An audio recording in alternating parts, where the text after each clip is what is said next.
किताब श्री गुरु ग्रंथ साहिब जी का इलाही संदेश। लेखक डॉक्टर दविंदर सिंह सेखों।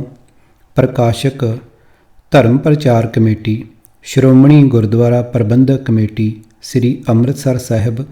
भाग पहला। संदेश, मुढ़ली बेनती अते की रब सचमुच है। आवाज़ गुरजंट सिंह रूपोवाली। वाहिगुरू जी का खालसा, वाहिगुरू जी की फतेह। संदेश, गुरबाणी सिੱਖੀ जीवन का आधार है।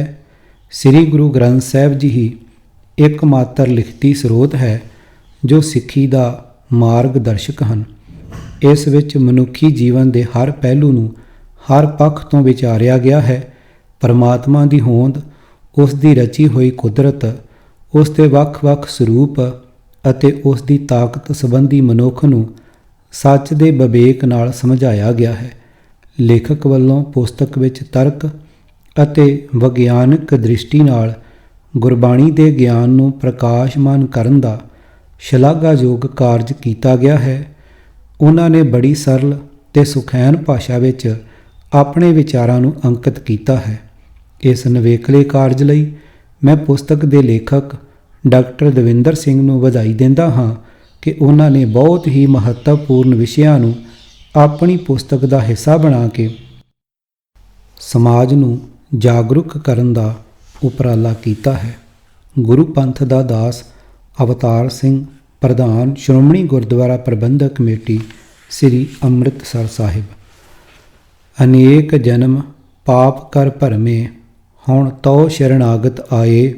दया करो रख लेवो हर जियो, हम लागै सतगुर पाए। मुढ़ली बेनती। मैं पाठकों का बहुत धन्नवादी जिन्हों ने अंग्रेजी विच लिखियां मेरियां पहलियां दोवां पुस्तकां नूं बेहद सलाहिया। मैं डॉक्टर शमशेर सिंह जी, रिटायर हो चुके प्रोफैसर, पंजाबी यूनिवर्सिटी पटियाला का भी बेहद धन्नवादी हाँ जिन्हों ने न केवल मेरी दूसरी पुस्तक the divine message of Guru Granth Sahib की प्रशंसा करके मेरा हौसला बुलंद किया, सगों उसकी वधिया आलोचना मैगजीनां विच छपवा के पुस्तक का विद्वानां अते बाकी पाठकों विच प्रसार किया। मज़ेदार गल यह है कि मेरी पुस्तक पढ़न तो पहला डॉक्टर साहिब मैनू जानते तक नहीं सन। मैं उन्होंने नवंबर 2009 विच पहली बार मिलिया सी, जबकि यह पुस्तक 2006 विच छप चुकी सी। उन्हां नाल मेरी यह मिलनी बहुत ही छोटे नोटिस अते बहुत ही थोड़े समय लिए पटियाला विखे हुई सी। उदों भी उन्होंने एक समागम ते मेरे पासों यूनीवर्सिटी के VC डॉक्टर जसपाल सिंह जी नूं ये पुस्तकां भेटा करवाई सी। भावें पाठकों ने दोवां पुस्तकां नूं बहुत सराहिया, पर उन्होंने नाल ये भी मंग की कि अगलियां पुस्तकां गुरमुखी लिपि विच लिखियां जाण। ये पाठकों के वड्डे हुंगारे अते डॉक्टर शमशेर सिंह जी वर्गे सुहिरद सज्जणा की हौसला अफजाई सदका ही है कि हुण गुरमुखी विच लिखी ये पुस्तक आप तक पहुँच सकी है।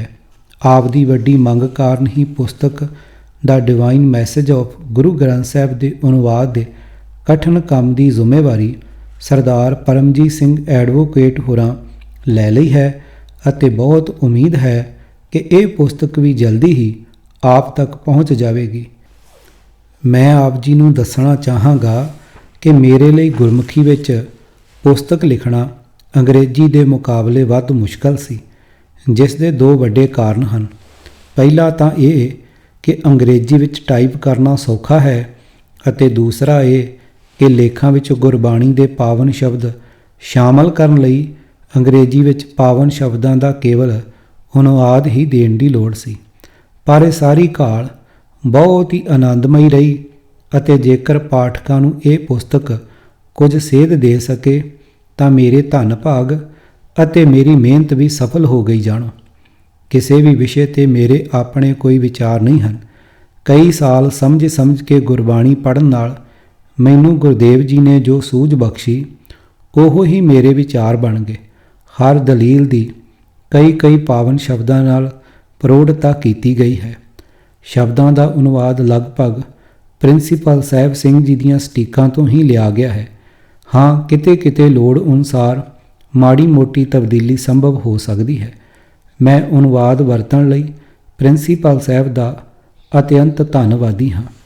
ਇਸ ਪੁਸਤਕ ਲਈ ਵਿਸ਼ੇ ਉਹ ਚੁਣੇ ਗਏ ਹਨ ਜਿਨ੍ਹਾਂ ਬਾਰੇ ਮੇਰੇ ਜਾਣਕਾਰ ਸੱਜਣ ਮਿੱਤਰ ਸਵਾਲ ਪੁੱਛਦੇ ਸਨ। ਹਰ ਸੰਭਵ ਕੋਸ਼ਿਸ਼ ਕੀਤੀ ਗਈ ਹੈ ਕਿ ਪਹਿਲਾਂ ਲਿਖੀ ਗਈ ਅੰਗਰੇਜ਼ੀ ਵਾਲੀ ਪੁਸਤਕ ਦੇ ਵਿਸ਼ੇ ਦੁਹਰਾਏ ਨਾ ਜਾਣ, ਪਰ ਹੋ ਸਕਦਾ ਹੈ ਕਿ ਕਿਤੇ ਮਾੜਾ ਮੋਟਾ ਕੋਈ ਵਿਸ਼ਾ ਦੁਹਰਾਇਆ ਗਿਆ ਹੋਵੇ। ਉਹ ਸਾਰੇ ਵਿਸ਼ੇ ਜਿਹੜੇ ਮੈਂ ਇਸ ਪੁਸਤਕ ਵਿੱਚ ਸ਼ਾਮਲ ਕਰਨੇ ਚਾਹੁੰਦਾ ਸਾਂ ਕਰ ਨਹੀਂ ਸਕਿਆ, ਕਿਉਂਕਿ ਪੁਸਤਕ ਦਾ ਆਕਾਰ ਵੱਡਾ ਹੋ ਜਾਣ ਦਾ ਡਰ ਸੀ। ਬਾਕੀ ਵਿਸ਼ੇ ਛੇਤੀ ਹੀ ਅਗਲੀ ਪੁਸਤਕ ਦੇ ਰੂਪ ਵਿੱਚ ਆਪ ਜੀ ਤੱਕ ਪਹੁੰਚ ਜਾਣਗੇ। ਸਾਰੇ ਵਿਸ਼ੇ ਨਿਰੋਲ ਧਾਰਮਿਕ ਹਨ, ਜੋ ਕਿ ਸਾਧ ਸੰਗਤ ਦੇ ਇਕੱਠ ਵਿੱਚ ਕਥਾਵਾਂ ਦੇ ਰੂਪ ਵਿੱਚ ਲਿਖੇ ਗਏ ਹਨ, ਤਾਂ ਜੋ ਪਾਠਕ ਵੀ ਆਪਣੇ ਆਪ ਨੂੰ ਇਸ ਸਾਧ ਸੰਗਤ ਦਾ ਹਿੱਸਾ ਸਮਝ ਕੇ ਇਹਨਾਂ ਵਿਸ਼ਿਆਂ ਨੂੰ ਮਾਣ ਵੀ ਸਕਣ। ਪਿੱਠ ਭੂਮੀ ਲਈ ਮਾਝੇ ਦੇ ਇੱਕ ਕਿਸਾਨ ਦਾ ਡੇਰਾ, ਪੈਲੀਆਂ ਵਿੱਚ ਘਰ ਜਾਂ ਫਾਰਮ ਹਾਊਸ ਚੁਣਿਆ ਗਿਆ ਹੈ, ਜਿੱਥੇ ਕਿ ਗੁਰਬਾਣੀ ਦੇ ਇੱਕ ਸੁਲਝੇ ਹੋਏ ਵਿਦਵਾਨ ਭਾਈ ਦਲੀਪ ਸਿੰਘ ਸਾਧ ਸੰਗਤ ਵਿੱਚ ਕਥਾ ਕਰਕੇ ਲੋਕਾਂ ਨੂੰ ਗੁਰਬਾਣੀ ਨਾਲ ਜੋੜਨ ਦਾ ਨਰੋਆ ਯਤਨ ਕਰਦੇ ਹਨ। ਭਾਈ ਸਾਹਿਬ ਇਸ ਮਨੋਰਥ ਲਈ ਪਿਛਲੇ ਕੁਝ ਕੁ ਸਮੇਂ ਤੋਂ ਪੰਜਾਬ ਦੇ ਪਿੰਡਾਂ ਵਿੱਚ ਜਾ ਕੇ ਇਹ ਸੇਵਾ ਨਿਭਾ ਰਹੇ ਹਨ ਅਤੇ ਉਹਨਾਂ ਨੇ ਬੜੇ ਸੁਚੱਜੇ ਢੰਗ ਨਾਲ ਲੋਕਾਂ ਵਿੱਚ ਗੁਰਬਾਣੀ ਦਾ ਚਾਨਣ ਵਰਤਾਇਆ ਹੈ। ਆਸ ਹੈ ਕਿ ਪਾਠਕਾਂ ਨੂੰ ਗੁਰਬਾਣੀ ਪ੍ਰਚਾਰ ਲਈ ਇਹ ਵਿਧੀ ਪਸੰਦ ਆਵੇਗੀ। ਤੁਹਾਡਾ ਸਹਿਯੋਗ ਅਤੇ ਵਡਮੁੱਲੇ ਸੁਝਾਅ ਮੈਨੂੰ ਹੋਰ ਵੀ ਸੇਧ ਦੇਣਗੇ ਅਤੇ ਪ੍ਰੇਰਨਾ ਵੀ ਬਖਸ਼ਣਗੇ ਕਿ ਮੈਂ ਹੋਰ ਵੀ ਚੰਗਾ ਲਿਖ ਸਕਾਂ ਅਤੇ ਗੁਰਬਾਣੀ ਦਾ ਅਮੁੱਲ ਖਜ਼ਾਨਾ ਆਪ ਤੱਕ ਅਪੜਾ ਸਕਾਂ। ਅੰਤ ਵਿੱਚ ਮੈਂ ਉਹਨਾਂ ਸਭ ਵੀਰਾਂ ਅਤੇ ਭੈਣਾਂ ਦਾ ਬਹੁਤ ਹੀ ਧੰਨਵਾਦੀ ਹਾਂ ਜਿਹੜੇ ਕੇਵਲ ਤੇ ਕੇਵਲ ਸ੍ਰੀ ਗੁਰੂ ਗ੍ਰੰਥ ਸਾਹਿਬ ਜੀ ਨੂੰ ਹੀ ਆਪਣੇ ਜੀਵਨ ਦਾ ਸਹਾਰਾ ਬਣਾਉਂਦੇ ਹਨ ਅਤੇ ਸਮਾਜ ਨੂੰ ਅਰੋਗ ਬਣਾਉਣ ਵਿੱਚ ਹਿੱਸਾ ਪਾਉਂਦੇ ਹਨ। ਬਹੁਤ ਸੰਖੇਪ ਵਿੱਚ ਕੁਝ ਆਪਣੇ ਬਾਰੇ ਦੱਸਣਾ ਚਾਹਾਂਗਾ।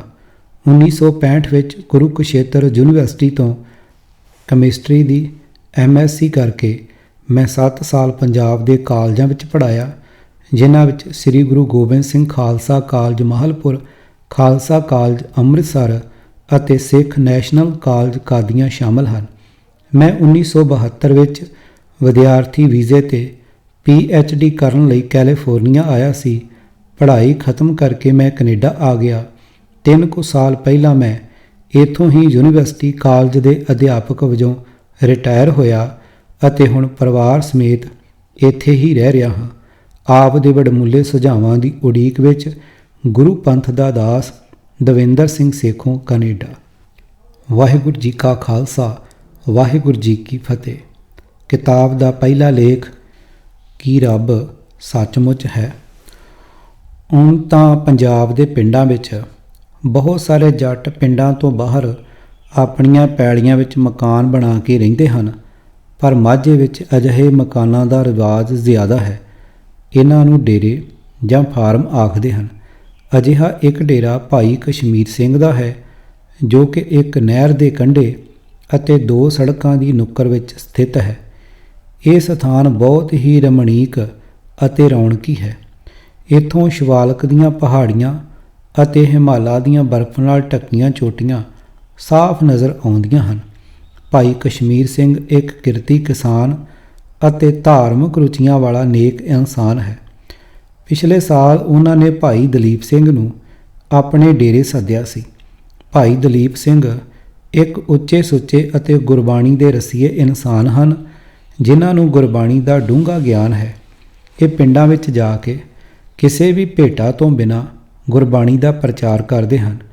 ਇਹ ਪਿਛਲੇ ਸਾਲ ਸਤੰਬਰ ਦੇ ਮਹੀਨੇ ਭਾਈ ਕਸ਼ਮੀਰ ਸਿੰਘ ਦੇ ਸੱਦੇ ਤੇ ਉਹਨਾਂ ਦੇ ਡੇਰੇ ਆਏ ਸਨ ਅਤੇ ਲਗਭਗ 1 ਮਹੀਨਾ ਰਹੇ। ਇਸ ਦੌਰਾਨ ਇਹਨਾਂ ਨੇ ਆਪਣੇ ਗਿਆਨ ਭਰਪੂਰ ਪ੍ਰਵਚਨਾਂ ਨਾਲ ਸੰਗਤਾਂ ਨੂੰ ਗੁਰਬਾਣੀ ਦਾ ਸੁਨੇਹਾ ਦਿੱਤਾ ਅਤੇ ਆਪਣੇ ਹਸਮੁਖ ਅਤੇ ਪਿਆਰ ਭਰੇ ਲਹਿਜ਼ੇ ਅਤੇ ਪ੍ਰਭਾਵਸ਼ਾਲੀ ਢੰਗ ਨਾਲ ਪ੍ਰਵਚਨ ਕਹਿ ਕੇ ਸੰਗਤਾਂ ਦੇ ਵੱਡੇ ਇਕੱਠਾਂ ਨੂੰ ਨਿਹਾਲ ਕੀਤਾ। ਸੰਗਤਾਂ ਦੀ ਜ਼ੋਰਦਾਰ ਮੰਗ ਤੇ ਭਾਈ ਕਸ਼ਮੀਰ ਸਿੰਘ ਨੇ ਹੁਣ ਫੇਰ ਉਹਨਾਂ ਨੂੰ ਬੁਲਾਇਆ ਹੈ। ਇਸ ਸਾਲ ਮਾਰਚ ਵਿੱਚ ਉਹ ਫਿਰ ਆਏ ਸਨ ਅਤੇ ਉਦੋਂ ਵੀ ਮਹੀਨਾ ਕੁ ਹੀ ਰਹੇ ਸਨ। ਹੁਣ 6 ਕੁ ਮਹੀਨੇ ਪਿੱਛੋਂ ਫਿਰ ਆਏ ਹਨ ਅਤੇ ਅੱਜ ਉਹਨਾਂ ਦੇ ਪ੍ਰਵਚਨਾਂ ਦਾ ਪਹਿਲਾ ਦਿਨ ਹੈ। ਉਹ 5 ਵਜੇ ਸਟੇਜ ਤੇ ਆਉਂਦੇ ਹਨ ਅਤੇ ਲਗਭਗ 2 ਘੰਟੇ ਸੰਗਤਾਂ ਨਾਲ ਗੁਰਬਾਣੀ ਵਿਚਾਰ ਸਾਂਝੇ ਕਰਦੇ ਹਨ। ਭਾਵੇਂ ਅੱਜ ਉਹਨਾਂ ਦਾ ਪਹਿਲਾ ਹੀ ਦਿਨ ਹੈ, ਸੰਗਤਾਂ ਸਮੇਂ ਤੋਂ ਪਹਿਲਾਂ ਹੀ ਵਹੀਰਾਂ ਘੱਤ ਕੇ ਪਹੁੰਚ ਚੁੱਕੀਆਂ ਹਨ ਅਤੇ ਬੜੀ ਬੇਸਬਰੀ ਨਾਲ ਭਾਈ ਦਲੀਪ ਸਿੰਘ ਦੀ ਉਡੀਕ ਕਰ ਰਹੀਆਂ ਹਨ। ਥੋੜ੍ਹੇ ਚਿਰ ਪਿੱਛੋਂ ਭਾਈ ਦਲੀਪ ਸਿੰਘ ਮੁਸਕਰਾਉਂਦੇ ਹੋਏ ਸਟੇਜ ਤੇ ਪਹੁੰਚ ਗਏ ਅਤੇ ਉਹਨਾਂ ਨੇ ਬੜੇ ਜੋਸ਼ ਨਾਲ ਫਤਿਹ ਗਜਾਈ। ਸੰਗਤਾਂ ਨੇ ਵੀ ਫਤਿਹ ਦਾ ਜਵਾਬ ਓਨੇ ਹੀ ਜੋਸ਼ ਅਤੇ ਉਤਸ਼ਾਹ ਨਾਲ ਦੇ ਕੇ ਉਹਨਾਂ ਦਾ ਸਵਾਗਤ ਕੀਤਾ। ਸਾਰੀ ਸੰਗਤ ਸਜੇ ਹੋਏ ਪੰਡਾਲ ਵਿੱਚ ਵਿਛੀਆਂ ਹੋਈਆਂ ਦਰੀਆਂ ਤੇ ਬੈਠ ਗਈ। ਅੱਜ ਆਪ ਦੇ ਵਿਚਕਾਰ ਹਾਜ਼ਰ ਹੋ ਕੇ ਮੈਨੂੰ ਬਹੁਤ ਖੁਸ਼ੀ ਹੋ ਰਹੀ ਹੈ ਅਤੇ ਮੈਂ ਭਾਈ ਕਸ਼ਮੀਰ ਸਿੰਘ ਹੋਰਾਂ ਦਾ ਬਹੁਤ ਧੰਨਵਾਦੀ ਹਾਂ, ਜਿਨ੍ਹਾਂ ਨੇ ਇੱਕ ਵਾਰ ਫਿਰ ਮੈਨੂੰ ਤੁਹਾਡੇ ਦਰਸ਼ਨ ਕਰਨ ਦਾ ਮੌਕਾ ਪ੍ਰਦਾਨ ਕੀਤਾ ਹੈ। ਮੈਂ ਆਪ ਸਾਰਿਆਂ ਦਾ ਵੀ ਬਹੁਤ ਧੰਨਵਾਦੀ ਹਾਂ, ਜਿਨ੍ਹਾਂ ਨੇ ਐਡੀ ਵੱਡੀ ਗਿਣਤੀ ਵਿੱਚ ਦਰਸ਼ਨ ਦੇ ਕੇ ਮੈਨੂੰ ਸਤਿਕਾਰ ਬਖਸ਼ਿਆ ਹੈ। ਭਾਈ ਦਲੀਪ ਸਿੰਘ ਨੇ ਸਾਰਿਆਂ ਦਾ ਧੰਨਵਾਦ ਕੀਤਾ।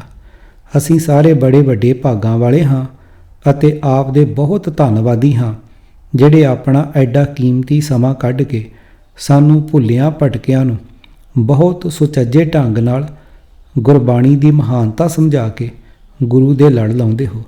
ਸੰਗਤ ਵਿੱਚੋਂ ਕੁਝ ਆਵਾਜ਼ਾਂ ਆਈਆਂ।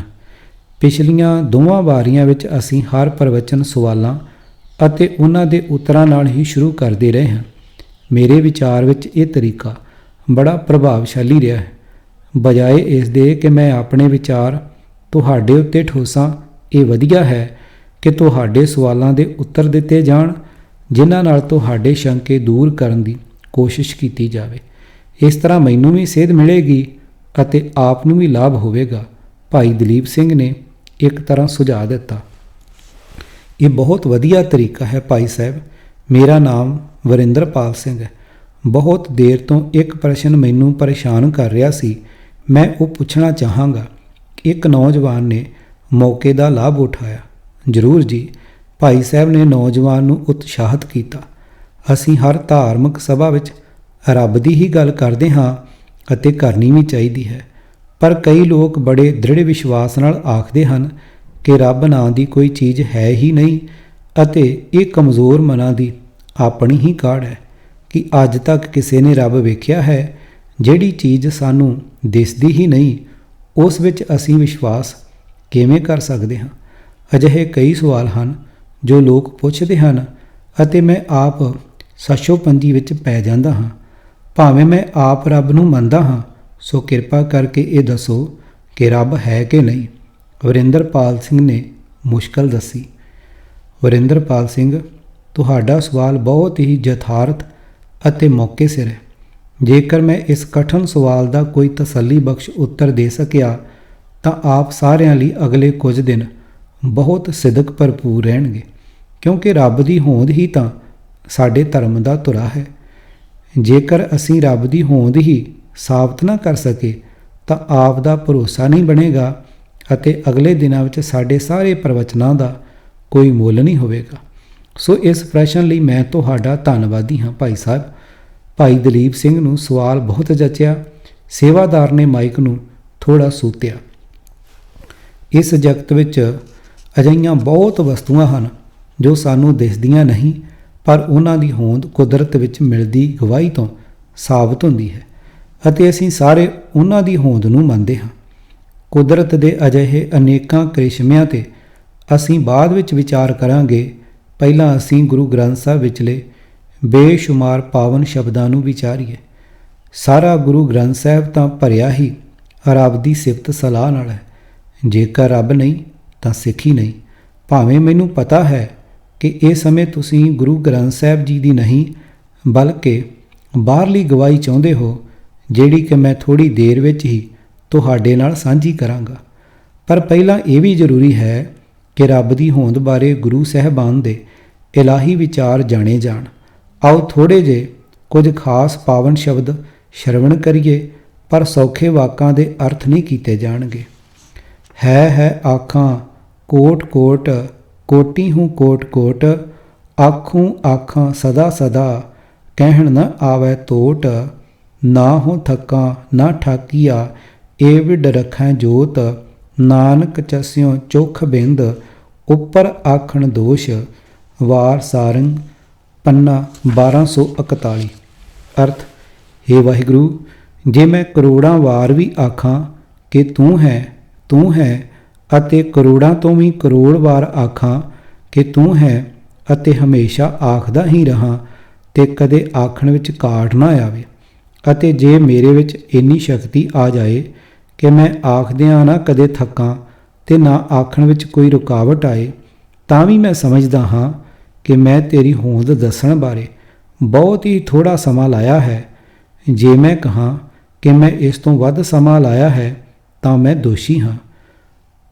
ਕੋਟ ਕੋਟੀ ਮੇਰੀ ਆਰਜਾ, ਪਵਨ ਪੀਣ ਅਪਿਆਓ, ਚੰਦ ਸੂਰਜ ਦੋਇ ਗੁਫੈ ਨਾ ਦੇਖਾਂ, ਸੁਪਨੇ ਸੌਣ ਨਾ ਥਾਓ, ਭੀ ਤੇਰੀ ਕੀਮਤ ਨਾ ਪਵੈ, ਹਉ ਕੇਵਡ ਆਖਾਂ ਨਾਉ, ਪੰਖੀ ਹੋਇ ਕੈ ਜੇ ਭਵਾਂ, ਸਹਿ ਅਸਮਾਨੀ ਜਾਉ, ਨਜ਼ਰੀ ਕਿਸੇ ਨਾ ਆਵੂੰ, ਨਾ ਕਿਛ ਪੀਆਂ ਨਾ ਖਾऊं, ਭੀ ਤੇਰੀ ਕੀਮਤ ਨਾ ਪਵੈ, ਹਉ ਕੇਵਡ ਆਖਾਂ ਨਾਉ।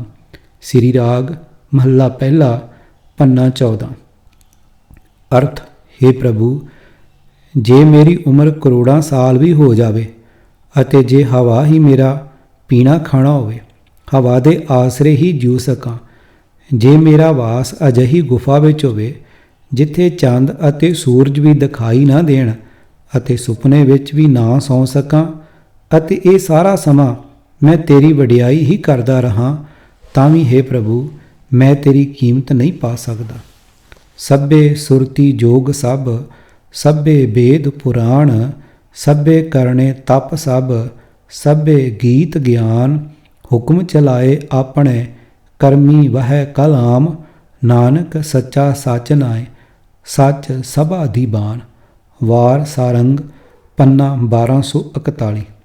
ਅਰਥ, ਕੀ ਜੋਗੀਆਂ ਦੀਆਂ ਸੁਰਤੀਆਂ ਲਾਉਣੀਆਂ ਅਤੇ ਕੀ ਵੇਦ ਪੁਰਾਣ ਦੇ ਪਾਠ ਆਦਿ ਜਾਂ ਸਾਰੇ ਤਪ ਸਾਧਨੇ, ਗਿਆਨ ਦੇ ਗੀਤ ਗਾਉਣੇ, ਇਹ ਸਭ ਪਰਮਾਤਮਾ ਦੇ ਹੁਕਮ ਵਿੱਚ ਹੀ ਹੁੰਦਾ ਹੈ, ਪਰ ਉਸ ਦੇ ਹੁਕਮ ਦੀ ਕਲਮ ਜੀਵਾਂ ਦੇ ਕੀਤੇ ਕਰਮਾਂ ਅਨੁਸਾਰ ਹੀ ਚੱਲਦੀ ਹੈ। ਹੇ ਨਾਨਕ, ਪਰਮਾਤਮਾ ਸਦਾ ਕਾਇਮ ਰਹਿਣ ਵਾਲਾ ਹੈ ਅਤੇ ਉਸ ਦਾ ਦਰਬਾਰ ਵੀ ਸਦੀਵੀ ਹੈ। ਉਸ ਦੇ ਨਾਮ ਵਿੱਚ ਜੁੜਿਆਂ ਉਸ ਦੀ ਪ੍ਰਾਪਤੀ ਹੁੰਦੀ ਹੈ। ਸੱਚੇ ਤੇਰੇ ਖੰਡ, ਸੱਚੇ ਬ੍ਰਹਮੰਡ, ਸੱਚੇ ਤੇਰੇ ਲੋ, ਸੱਚੇ ਆਕਾਰ, ਸੱਚਾ ਤੇਰਾ ਅਮਰ, ਸੱਚਾ ਦੀ ਬਾਣ, ਸੱਚਾ ਤੇਰਾ ਹੁਕਮ, ਸੱਚਾ ਫੁਰਮਾਨ, ਸੱਚੀ ਤੇਰੀ ਕੁਦਰਤ, ਸੱਚੇ ਪਾਤਸ਼ਾਹ। ਵਾਰ ਆਸਾ ਮਹੱਲਾ ਪਹਿਲਾ ਪੰਨਾ 463। ਅਰਥ, ਹੇ ਸਦਾ ਥਿਰ ਰਹਿਣ ਵਾਲੇ ਮਾਲਕ, ਤੇਰੀ ਰਚਨਾ ਵੀ ਸਦਾ ਥਿਰ ਰਹਿਣ ਵਾਲੀ ਹੈ, ਕੋਈ ਸੁਪਨਾ ਨਹੀਂ ਜਿਵੇਂ ਕਿ ਕੁਝ ਲੋਕ ਪ੍ਰਚਾਰਦੇ ਹਨ। ਤੇਰਾ ਰਾਜ ਅਤੇ ਤੇਰਾ ਦਰਬਾਰ ਵੀ ਸੱਚਾ ਸਦਾ ਰਹਿਣ ਵਾਲਾ ਹੈ। ਤੇਰਾ ਹੁਕਮ ਅਤੇ ਤੇਰੇ ਬਚਨ ਵੀ ਸੱਚੇ ਹਨ। ਇਸੇ ਤਰ੍ਹਾਂ ਤੇਰਾ ਰਚਿਆ ਹੋਇਆ ਬ੍ਰਹਮੰਡ, ਉਸ ਵਿਚਲੇ ਲੋਕ, ਗਲੈਕਸੀਜ਼ ਅਤੇ ਉਸ ਦੇ ਹਿੱਸੇ ਅਤੇ ਸਾਰੇ ਆਕਾਰ ਵੀ ਸਦਾ ਥਿਰ ਹਨ। ਇੱਕਾ ਬਾਣੀ, ਇੱਕ ਗੁਰ, ਇੱਕੋ ਸ਼ਬਦ ਵਿਚਾਰ, ਸੱਚਾ ਸੌਦਾ ਹਟ ਸੱਚ, ਰਤਨੀ ਭਰੇ ਭੰਡਾਰ, ਗੁਰ ਕਿਰਪਾ ਤੇ ਪਾਈਨ, ਜੇ ਦੇਵੇ ਦੇਵਨ ਹਾਰ। ਸ਼ਲੋਕ ਮਹੱਲਾ ਤੀਜਾ ਪੰਨਾ 646।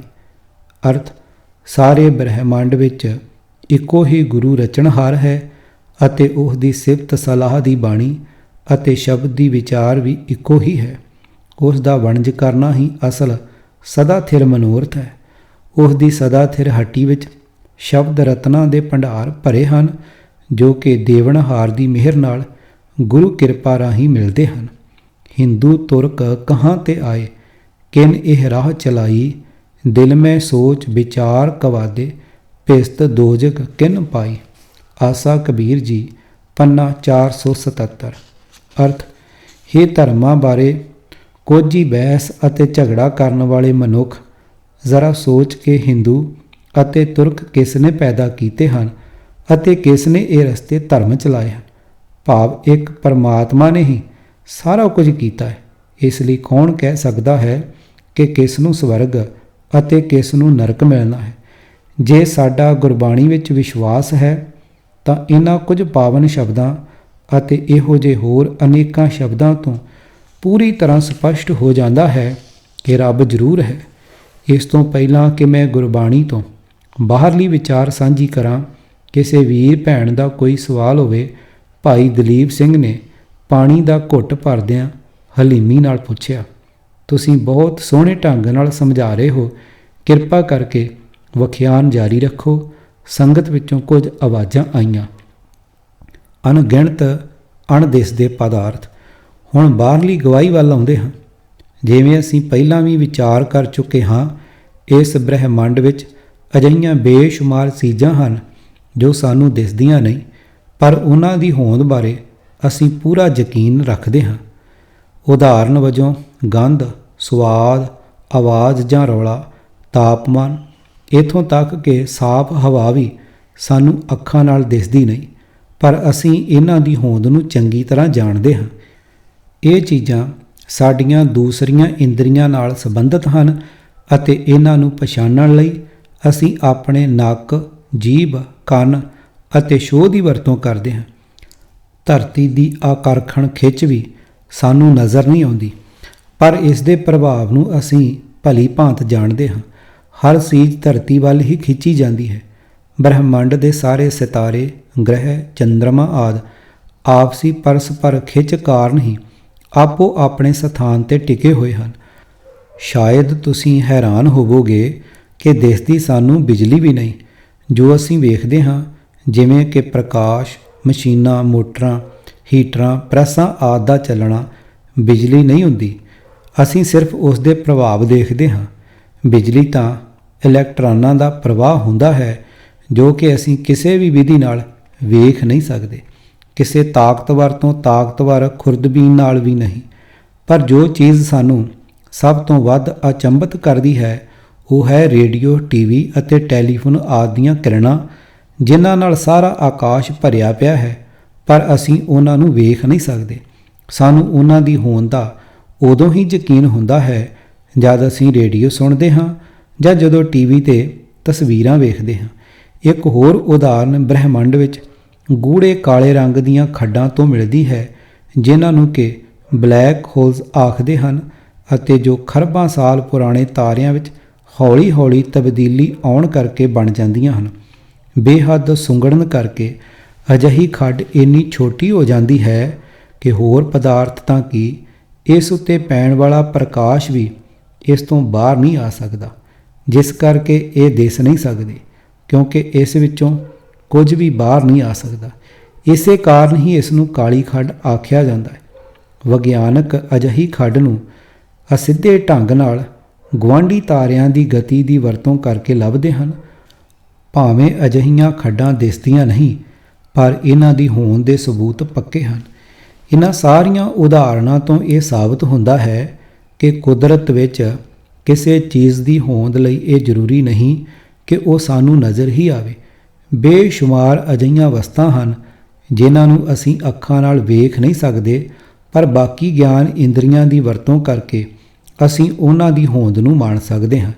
ਇਸੇ ਤਰ੍ਹਾਂ ਜੇ ਰੱਬ ਸਾਨੂੰ ਦਿਸਦਾ ਨਹੀਂ ਤਾਂ ਇਸ ਦਾ ਭਾਵ ਇਹ ਨਹੀਂ ਕਿ ਉਸ ਦੀ ਹੋਂਦ ਨਹੀਂ ਹੈ। ਹਾਂ, ਉਸ ਨੂੰ ਵੇਖਣ ਵਾਸਤੇ ਇੱਕ ਹੋਰ ਇੰਦਰੀ, ਉੱਚੀ ਸੂਝ ਜਾਂ 10ਵਾਂ ਦੁਆਰ ਚਾਹੀਦੀ ਹੈ, ਜਿਸ ਬਾਰੇ ਬਾਅਦ ਵਿੱਚ ਵਿਚਾਰ ਕੀਤੀ ਜਾਵੇਗੀ। ਕੁਦਰਤ ਵਿੱਚੋਂ ਰੱਬ ਦੇ ਸਬੂਤ। ਰੱਬ ਨੂੰ ਵੀ ਅਸੀਂ ਉਸ ਦੀ ਕੁਦਰਤ ਵਿੱਚੋਂ ਹੀ ਸਾਬਤ ਕਰ ਸਕਦੇ ਹਾਂ। ਆਓ ਪਹਿਲਾਂ ਪਾਵਨ ਗੁਰਬਾਣੀ ਦੇ ਕੁਝ ਸ਼ਬਦਾਂ ਨੂੰ ਧਿਆਨ ਗੋਚਰੇ ਕਰੀਏ ਕਿ ਕੁਦਰਤ ਬਾਰੇ ਗੁਰਬਾਣੀ ਸਾਨੂੰ ਕੀ ਗਿਆਨ ਬਖਸ਼ਦੀ ਹੈ। ਕੁਦਰਤ ਦਿਸੈ, ਕੁਦਰਤ ਸੁਣੀਐ, ਕੁਦਰਤ ਭਉ ਸੁਖ ਸਾਰ, ਕੁਦਰਤ ਪਾਤਾਲੀ ਆਕਾਸ਼ੀ, ਕੁਦਰਤ ਸਰਬ ਆਕਾਰ, ਕੁਦਰਤ ਖਾਣਾ ਪੀਣਾ ਪਹਿਨਣ, ਕੁਦਰਤ ਸਰਬ ਪਿਆਰ, ਸਭ ਤੇਰੀ ਕੁਦਰਤ, ਤੂੰ ਕਾਦਰ ਕਰਤਾ, ਪਾਕੀ ਨਾਈ ਪਾਕ। ਵਾਰਾਸਾ, ਸ਼ਲੋਕ ਮਹੱਲਾ ਪਹਿਲਾ, ਪੰਨਾ 464। ਅਰਥ, ਹੇ ਪ੍ਰਭੂ, ਜੋ ਕੁਝ ਦਿਸ ਰਿਹਾ ਹੈ, ਜੋ ਕੁਝ ਸੁਣਿਆ ਜਾ ਰਿਹਾ ਹੈ, ਇਹ ਸਭ ਤੇਰੀ ਹੀ ਕੁਦਰਤ ਕਲਾ ਹੈ। ਤੇਰਾ ਡਰ ਜੋ ਸਾਰੇ ਸੁੱਖਾਂ ਦਾ ਮੂਲ ਹੈ, ਇਹ ਵੀ ਤੇਰੀ ਹੀ ਕੁਦਰਤ ਹੈ। ਪਾਤਾਲਾਂ ਅਤੇ ਆਕਾਸ਼ਾਂ ਵਿੱਚ ਵੀ ਤੇਰੀ ਹੀ ਕੁਦਰਤ ਦਾ ਜ਼ਹੂਰ ਹੈ। ਜੀਵਾਂ ਦਾ ਖਾਣਾ ਪੀਣਾ, ਪਹਿਨਣਾ ਅਤੇ ਆਪਸੀ ਪਿਆਰ ਦਾ ਵਲਵਲਾ, ਇਹ ਸਭ ਤੇਰੀ ਹੀ ਕੁਦਰਤ ਹੈ। हे ਪ੍ਰਭੂ, ਹਰ ਪਾਸੇ ਤੇਰੀ ਹੀ ਕੁਦਰਤ ਵਰਤ ਰਹੀ ਹੈ, ਜਿਸ ਦਾ ਰਚਣਹਾਰ ਤੂੰ ਹੈ। ਤੂੰ ਪਵਿੱਤਰ ਹਸਤੀ ਵਾਲਾ ਹੈ ਅਤੇ ਤੇਰੀ ਵਡਿਆਈ ਵੀ ਬਹੁਤ ਪਵਿੱਤਰ ਹੈ। ਬਲਿਹਾਰੀ ਕੁਦਰਤ ਵਸਿਆ, ਤੇਰਾ ਅੰਤ ਨਾ ਜਾਈ ਲਖਿਆ ਰਹਾ। ਜਾਤ ਮੈਂ ਜੋਤ, ਜੋਤ ਮਹਿ ਜਾਤਾ, ਅਕਲ ਕਲਾ ਭਰਪੂਰ ਰਹਿਆ। ਸ਼ਲੋਕ ਮਹੱਲਾ ਪਹਿਲਾ, ਪੰਨਾ 469। ਅਰਥ, ਹੇ ਕੁਦਰਤ ਵਿੱਚ ਵਸ ਰਹੇ ਕਰਤਾਰ, ਮੈਂ ਤੈਥੋਂ ਸਦਕੇ ਹਾਂ, ਤੇਰਾ ਅੰਤ ਨਹੀਂ ਪਾਇਆ ਜਾ ਸਕਦਾ। ਸ੍ਰਿਸ਼ਟੀ ਵਿੱਚ ਤੇਰਾ ਹੀ ਨੂਰ ਵਸ ਰਿਹਾ ਹੈ, ਸਾਰੇ ਜੀਵਾਂ ਵਿੱਚ ਤੇਰਾ ਹੀ ਪ੍ਰਕਾਸ਼ ਹੈ ਅਤੇ ਤੂੰ ਸਭ ਥਾਈਂ ਇੱਕ ਰਸ ਵਿਆਪਕ ਹੈ। ਕੁਦਰਤ ਕਰਕੇ ਵਸਿਆ ਸੋਏ, ਵਕਤ ਵਿਚਾਰੇ ਸੋ ਬੰਦਾ ਹੋਏ। ਕੁਦਰਤ ਹੈ ਕੀਮਤ ਨਹੀਂ ਪਾਏ, ਜਾਂ ਕੀਮਤ ਪਾਏ ਤਾਂ ਕਹੀ ਨਾ ਜਾਏ। ਵਾਰ ਸ੍ਰੀ ਰਾਗ, ਸ਼ਲੋਕ ਮਹੱਲਾ ਪਹਿਲਾ, ਪੰਨਾ 83। ਅਰਥ, ਕੁਦਰਤ ਸ੍ਰਿਸ਼ਟੀ ਪੈਦਾ ਕਰਨ ਵਾਲਾ ਪ੍ਰਭੂ ਆਪ ਹੀ ਇਸ ਵਿੱਚ ਵਸ ਰਿਹਾ ਹੈ। ਇੱਥੇ ਜੋ ਮਨੁੱਖਾ ਜਨਮ ਦੇ ਸਮੇਂ ਨੂੰ ਪੜਚੋਲਦਾ ਹੈ ਕਿ ਕਾਹਦੇ ਵਾਸਤੇ ਮਿਲਿਆ ਹੈ, ਉਹ ਪ੍ਰਭੂ ਦਾ ਸੇਵਕ ਬਣ ਜਾਂਦਾ ਹੈ। ਪ੍ਰਭੂ ਆਪਣੀ ਰਚੀ ਹੋਈ ਕੁਦਰਤ ਵਿੱਚ ਵਿਆਪਕ ਤਾਂ ਜ਼ਰੂਰ ਹੈ, ਪਰ ਕਿਸੇ ਵੀ ਯਤਨ ਨਾਲ ਕੋਈ ਉਸ ਦਾ ਮੁੱਲ ਨਹੀਂ ਪਾ ਸਕਦਾ। ਅਵਲ ਅੱਲਾ ਨੂਰ ਉਪਾਇਆ, ਕੁਦਰਤ ਕੇ ਸਭ ਬੰਦੇ, ਏਕ ਨੂਰ ਤੇ ਸਭ ਜਗ ਉਪਜਿਆ, ਕੌਣ ਭਲੇ ਕੋ ਮੰਦੇ। ਪ੍ਰਭਾਤੀ ਕਬੀਰ ਜੀਓ, ਪੰਨਾ 1349। ਅਰਥ, ਸਭ ਦੇ ਮੂਲ, ਸਾਰੇ ਬ੍ਰਹਿਮੰਡ ਦੇ ਰਚਣਹਾਰ ਪ੍ਰਭੂ ਨੇ ਪਹਿਲਾਂ ਆਪਣਾ ਪ੍ਰਕਾਸ਼ ਕੀਤਾ ਤੇ ਫਿਰ ਕੁਦਰਤ ਰਚੀ ਅਤੇ ਉਸ ਤੋਂ ਸਾਰੇ ਮਨੁੱਖ ਪੈਦਾ ਕੀਤੇ। ਜਦ ਸਭ ਵਿੱਚ ਉਸ ਪ੍ਰਭੂ ਦੀ ਹੀ ਜੋਤ ਹੈ ਤਾਂ ਕਿਸ ਨੂੰ ਭਲਾ ਅਤੇ ਕਿਸ ਨੂੰ ਮਾੜਾ ਆਖਿਆ ਜਾ ਸਕਦਾ ਹੈ। ਗੱਲ ਕੀ ਹਰ ਚੀਜ਼ ਵਿੱਚ ਕੁਦਰਤ ਦਾ ਰਚਣਹਾਰ ਡਲਕਾ ਮਾਰਦਾ ਹੈ। ਹੈਰਾਨੀਜਨਕ ਬ੍ਰਹਿਮੰਡ, ਪਰਮਾਤਮਾ ਦੀ ਰਚੀ ਹੋਈ ਕੁਦਰਤ ਦੇ ਚੱਪੇ ਚੱਪੇ ਵਿੱਚ ਇੰਨਾ ਕੁਝ ਹੈ ਜੋ ਪੁਕਾਰ ਕੇ ਪੁੱਛ ਰਿਹਾ ਹੈ ਕਿ ਹੇ ਲੋਕੋ, ਮੇਰੇ ਵਿੱਚੋਂ ਤੁਹਾਨੂੰ ਰੱਬ ਕਿਉਂ ਨਹੀਂ ਦਿਸਦਾ। ਅਸੀਂ ਆਪਣੇ ਚੁਗਿਰਦੇ ਵਿੱਚ ਬਹੁਤ ਹੀ ਹੈਰਾਨੀਜਨਕ ਸਥਿਤੀਆਂ ਅਤੇ ਘਟਨਾਵਾਂ ਵੇਖਦੇ ਹਾਂ, ਪਰ ਕਦੇ ਉਹਨਾਂ ਬਾਰੇ ਸੋਚ ਕੇ ਉਹਨਾਂ ਦੇ ਰਚਣਹਾਰ ਦੀ ਹੋਂਦ ਬਾਰੇ ਨਹੀਂ ਸੋਚਿਆ। ਸਭ ਤੋਂ ਪਹਿਲਾਂ ਤਾਂ ਬ੍ਰਹਿਮੰਡ ਦਾ ਪਸਾਰਾ ਵੇਖ ਕੇ ਹੀ ਆਦਮੀ ਦੀ ਅਕਲ ਚੱਕਰ ਖਾ ਜਾਂਦੀ ਹੈ ਕਿ ਕਿਵੇਂ ਇਸ ਦੇ ਕਾਦਰ ਨੇ ਅਰਬਾਂ ਸੂਰਜ, ਤਾਰੇ, ਗ੍ਰਹਿ ਅਤੇ ਚੰਦਰਮਾ ਆਦਿ ਰਚ ਕੇ ਉਹਨਾਂ ਨੂੰ ਆਪਣੇ ਆਪਣੇ ਟਿਕਾਣੇ ਸਿਰ ਥਾਪ ਰੱਖਿਆ ਹੈ। ਵਿਗਿਆਨਕਾਂ ਦੀ ਖੋਜ ਅਨੁਸਾਰ ਇਹ ਬ੍ਰਹਿਮੰਡ 14-15 ਅਰਬ ਸਾਲ ਪੁਰਾਣਾ ਹੈ, ਪਰ ਪ੍ਰਭੂ ਦੇ ਹੁਕਮ ਤੋਂ ਬਿਨਾਂ ਅੱਜ ਤੱਕ ਕਦੇ ਕੋਈ ਦੋ ਅਸਮਾਨੀ ਪਿੰਡ ਆਪਸ ਵਿੱਚ ਟਕਰਾਏ ਨਹੀਂ ਅਤੇ ਨਾ ਹੀ ਅਜੇ ਤੱਕ ਆਪਣੇ ਇੰਨੇ ਲੰਬੇ ਸਫ਼ਰ ਵਿੱਚ ਧਰਤੀ ਕਦੇ ਲੇਟ ਹੋਈ ਹੈ। ਇਸ ਦਾ ਸੂਰਜ ਦੁਆਲੇ ਚੱਕਰ ਲਾਉਣ ਦੇ ਸਮੇਂ ਵਿੱਚ ਕਦੇ 1 ਸੈਕਿੰਡ ਦਾ ਵੀ ਫਰਕ ਨਹੀਂ ਪਿਆ।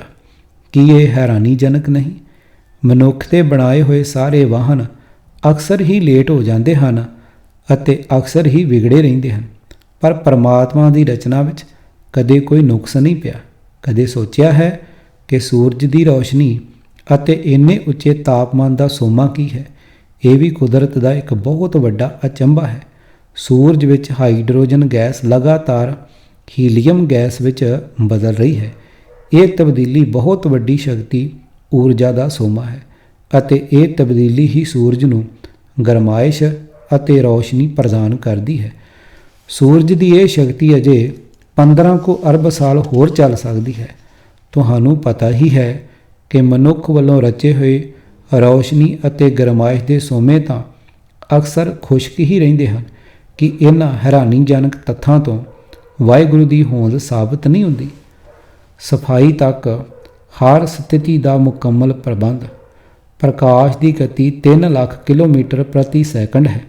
ਸਾਡਾ ਬ੍ਰਹਿਮੰਡ ਇੰਨਾ ਵੱਡਾ ਹੈ ਕਿ ਇੱਕ ਸਿਰੇ ਤੋਂ ਦੂਸਰੇ ਸਿਰੇ ਤੇ ਪਹੁੰਚਣ ਲਈ ਪ੍ਰਕਾਸ਼ ਨੂੰ ਵੀ ਕਈ ਅਰਬ ਸਾਲ ਲੱਗਦੇ ਹਨ। ਕਿ ਐਡੇ ਵੱਡੇ ਬ੍ਰਹਿਮੰਡ ਦਾ ਪ੍ਰਬੰਧ ਬਿਨਾਂ ਕਿਸੇ ਗੈਬੀ ਸ਼ਕਤੀ ਪਰਮਾਤਮਾ ਦੀ ਹੋਂਦ ਦੇ ਚੱਲ ਸਕਦਾ ਹੈ? ਬ੍ਰਹਿਮੰਡ ਵਿਚਲੇ ਸਾਰੇ ਆਕਾਰਾਂ ਨੂੰ ਆਪੋ ਆਪਣੇ ਸਥਾਨ 'ਤੇ ਟਿਕਾਉਣ ਲਈ ਪਰਮਾਤਮਾ ਨੇ ਗੁਰੂਤਾ ਪਰਸਪਰ ਆਕਰਸ਼ਣ ਪੈਦਾ ਕੀਤੀ ਹੋਈ ਹੈ। ਦਿਨ ਅਤੇ ਰਾਤ ਅਤੇ ਵੱਖ-ਵੱਖ ਮੌਸਮ ਬਣਾਉਣ ਲਈ ਧਰਤੀ ਨੂੰ ਦੋ ਕਿਸਮ ਦੀਆਂ ਗਤੀਆਂ ਦਿੱਤੀਆਂ ਗਈਆਂ ਹਨ। ਇੱਕ ਨਾਲ ਧਰਤੀ ਆਪਣੇ ਧੁਰੇ ਦੁਆਲੇ ਘੁੰਮਦੀ ਹੈ, ਜਿਸ ਨਾਲ ਦਿਨ ਅਤੇ ਰਾਤ ਬਣਦੇ ਹਨ, ਅਤੇ ਦੂਸਰੀ ਨਾਲ ਇਹ ਸੂਰਜ ਦੁਆਲੇ ਚੱਕਰ ਲਾਉਂਦੀ ਹੈ। ਧਰਤੀ ਦਾ ਧੁਰਾ ਜਿਸ ਦੁਆਲੇ ਇਹ ਘੁੰਮਦੀ ਹੈ ਬਿਲਕੁਲ ਸਿੱਧਾ ਨਹੀਂ, ਸਗੋਂ ਟੇਢਾ ਹੈ। ਮੌਸਮਾਂ ਵਿੱਚ ਤਬਦੀਲੀ ਧੁਰੇ ਦੇ ਇਸ ਟੇਢੇਪਣ ਕਰਕੇ ਹੀ ਆਉਂਦੀ ਹੈ। ਜੇਕਰ ਧੁਰਾ ਟੇਢਾ ਨਾ ਹੁੰਦਾ ਤਾਂ ਮੌਸਮ ਵੀ ਕਦੇ ਨਾ ਬਦਲਦੇ। ਧਰਤੀ ਦੇ ਦੁਆਲੇ 400 ਕਿਲੋਮੀਟਰ ਦੀ ਉਚਾਈ ਤੱਕ ਹਵਾ ਦਾ ਉਛਾੜ ਹੈ, ਜੋ ਕਿ ਬਹੁਤ ਸਾਰੀਆਂ ਗੈਸਾਂ ਦਾ ਮਿਸ਼ਰਣ ਹੈ, ਪਰ ਇਸ ਵਿੱਚ ਲਗਭਗ 78% ਨਾਈਟ੍ਰੋਜਨ ਅਤੇ 20% ਦੀ ਆਕਸੀਜਨ ਹੁੰਦੀ ਹੈ। ਇਹ ਦੋਵੇਂ ਗੈਸਾਂ ਜਾਨਦਾਰਾਂ ਅਤੇ ਬਨਸਪਤੀ ਵਾਸਤੇ ਜ਼ਰੂਰੀ ਹਨ। ਹਵਾ ਵਿੱਚ ਇਹਨਾਂ ਦਾ ਸੰਤੁਲਨ ਠੀਕ ਰੱਖਣ ਲਈ ਕੁਦਰਤ ਨੇ ਅਜਿਹੇ ਪ੍ਰਬੰਧ ਕੀਤੇ ਹਨ, ਜਿਨ੍ਹਾਂ ਨੂੰ ਜਾਣ ਕੇ ਅਸੀਂ ਆਪ ਮੁਹਾਰੇ ਅਸ਼ ਕਰ ਉੱਠਦੇ ਹਾਂ। ਆਸਮਾਨੀ ਬਿਜਲੀ ਚਮਕਣ ਨਾਲ, ਜਿਸ ਨੂੰ ਅਸੀਂ ਬੜੀ ਮਾੜੀ ਸਮਝਦੇ ਹਾਂ, ਹਵਾ ਵਿਚਲੀ ਨਾਈਟ੍ਰੋਜਨ ਇਸ ਦੇ ਆਕਸਾਈਡਾਂ ਵਿੱਚ ਬਦਲ ਜਾਂਦੀ ਹੈ, ਜਿਹੜੀ ਕਿ ਮੀਂਹ ਵਿੱਚ ਘੁਲ ਕੇ ਹਲਕੇ ਤੇਜ਼ਾਬ ਦੇ ਰੂਪ ਵਿੱਚ ਧਰਤੀ 'ਤੇ ਡਿੱਗਦੀ ਹੈ, ਜਿਸ ਨੂੰ ਪੌਦੇ ਆਪਣੀ ਲੋੜ ਅਨੁਸਾਰ ਵਰਤ ਲੈਂਦੇ ਹਨ। ਇੱਕ ਖਾਸ ਕਿਸਮ ਦੇ ਬੈਕਟੀਰੀਆ ਵਰਤੀ ਹੋਈ ਨਾਈਟ੍ਰੋਜਨ ਨੂੰ ਵਾਪਸ ਹਵਾ ਵਿੱਚ ਮਿਲਾ ਦਿੰਦੇ ਹਨ, ਅਤੇ ਇਹ ਚੱਕਰ ਚਾਲੂ ਹੀ ਰਹਿੰਦਾ ਹੈ ਅਤੇ ਹਵਾ ਵਿੱਚ ਨਾਈਟ੍ਰੋਜਨ ਦੀ ਮਾਤਰਾ ਸਥਿਰ ਰਹਿੰਦੀ ਹੈ। ਇਸੇ ਤਰ੍ਹਾਂ ਕੁਦਰਤ ਨੇ ਆਕਸੀਜਨ ਦਾ ਚੱਕਰ ਵੀ ਬਣਾ ਰੱਖਿਆ ਹੈ। ਮਨੁੱਖ ਅਤੇ ਜਾਨਵਰ ਸਾਹ ਲੈਣ ਵੇਲੇ ਆਕਸੀਜਨ ਵਰਤਦੇ ਹਨ ਅਤੇ ਕਾਰਬਨ ਡਾਈਆਕਸਾਈਡ ਗੈਸ ਬਾਹਰ ਕੱਢਦੇ ਹਨ। ਸੂਰਜ ਦੇ ਪ੍ਰਕਾਸ਼ ਵਿੱਚ ਬਨਸਪਤੀ ਕਾਰਬਨ ਡਾਈਆਕਸਾਈਡ ਗੈਸ ਨੂੰ ਆਪਣੀ ਖੁਰਾਕ ਵਾਸਤੇ ਵਰਤਦੀ ਹੈ ਅਤੇ ਆਕਸੀਜਨ ਗੈਸ ਹਵਾ ਵਿੱਚ ਛੱਡ ਦਿੰਦੀ ਹੈ।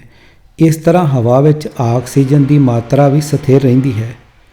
ਕਿ ਇਹ ਵੀ ਕੁਦਰਤ ਦਾ ਬਹੁਤ ਵੱਡਾ ਅਚੰਭਾ ਨਹੀਂ? ਪਰਮਾਤਮਾ ਨੇ ਜਿੰਨੇ ਵੀ ਜੀਵ ਜੰਤੂ ਪੈਦਾ ਕੀਤੇ ਹਨ, ਉਹਨਾਂ ਸਾਰਿਆਂ ਦੀਆਂ ਲੋੜਾਂ ਵਾਸਤੇ ਧਰਤੀ ਵਿੱਚ ਸਭ ਕੁਝ ਪਾਇਆ ਹੋਇਆ ਹੈ ਅਤੇ ਕਿਸੇ ਵੀ ਚੀਜ਼ ਦੀ ਘਾਟ ਨਹੀਂ।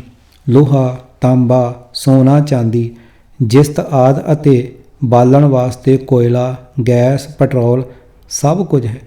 ਸਾਡੀ ਧਰਤੀ 'ਤੇ ਇੱਕ ਪਾਸੇ ਜੇ 8-9 ਕਿਲੋਮੀਟਰ ਉੱਚੇ ਪਹਾੜ ਹਨ, ਤਾਂ ਦੂਸਰੇ ਪਾਸੇ 10-11 ਕਿਲੋਮੀਟਰ ਡੂੰਘੇ ਸਮੁੰਦਰ ਹਨ।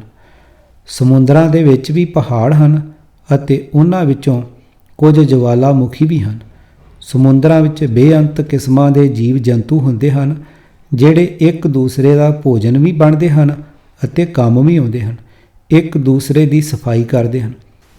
ਬਹੁਤ ਡੂੰਘੇ ਪਾਣੀਆਂ ਵਿੱਚ ਰਹਿਣ ਵਾਲੇ ਜੀਵਾਂ ਦੀ ਆਕਸੀਜਨ ਗੈਸ ਦੀ ਲੋੜ ਪੂਰਤੀ ਲਈ ਪਾਣੀ ਵਿੱਚ ਖਾਸ ਕਿਸਮ ਦੇ ਸੂਖਮ ਪੌਦੇ ਵੀ ਹੁੰਦੇ ਹਨ, ਜੋ ਆਕਸੀਜਨ ਪੈਦਾ ਕਰਦੇ ਹਨ।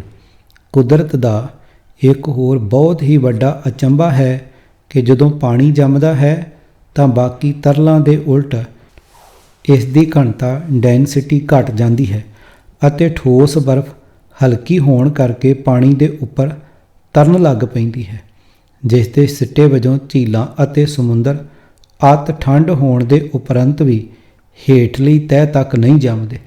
ਬਰਫ਼ ਦੇ ਹੇਠਾਂ ਪਾਣੀ ਹੋਣ ਕਰਕੇ ਜੀਵ ਜੰਤੂ ਸਿਆਲ ਵਿੱਚ ਬਚੇ ਰਹਿੰਦੇ ਹਨ। ਕੀ ਇਹ ਕੁਦਰਤ ਦਾ ਬਹੁਤ ਵੱਡਾ ਕਰਿਸ਼ਮਾ ਨਹੀਂ?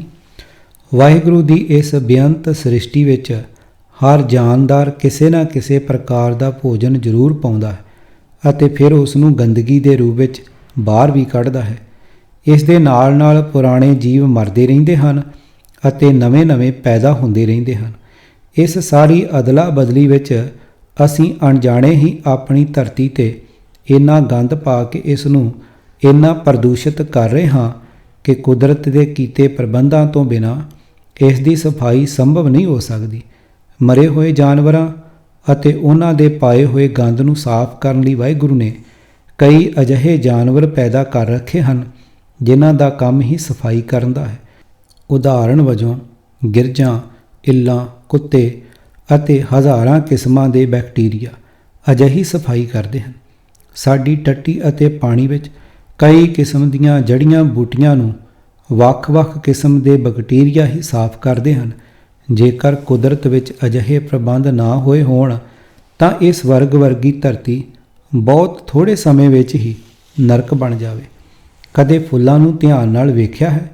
ਇੱਕੋ ਬੂਟੇ ਵਿੱਚ ਹੀ ਕਈ ਰੰਗਾਂ ਦੇ ਫੁੱਲ ਹੁੰਦੇ ਹਨ ਅਤੇ ਇਕੱਲੀ ਪੱਤੀ ਵਿੱਚ ਕਈ ਰੰਗ ਹੁੰਦੇ ਹਨ ਜੋ ਤੁਹਾਨੂੰ ਵਿਸਮਾਦ ਦੀ ਹਾਲਤ ਵਿੱਚ ਲੈ ਜਾਂਦੇ ਹਨ।